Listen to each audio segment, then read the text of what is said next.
достар, сіздермен бірге Бака KZ. Бүгін біздер атақты ютуберлердің кәртейген шағын көрсететін боламыз. Ендеше видеомызға кеттік. Бұл ешқандай жамандау емес және мазақтау да емес.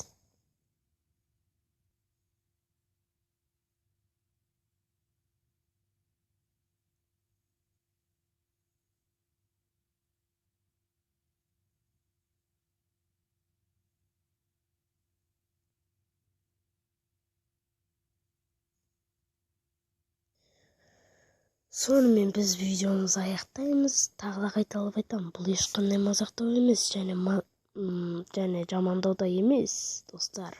Арнаға тіркелуді ұмытпа, астра подписаться деген қызыл кнопка бар, соны басамыз, жанында қоңыраушаны басамыз, менен шыққан жаңа және керемет видеолардан кеш қалмайсыз. Және осы видеоға 30 лайк жиналса, ютуберлердің қыз болған түрін көресіздер, достар. Қайталап айтамын, бұл ешқандай да жамандау емес, ешқандай да мазақтау емес, достар. Сау болыңыздар, сіздермен бірге болған Бака.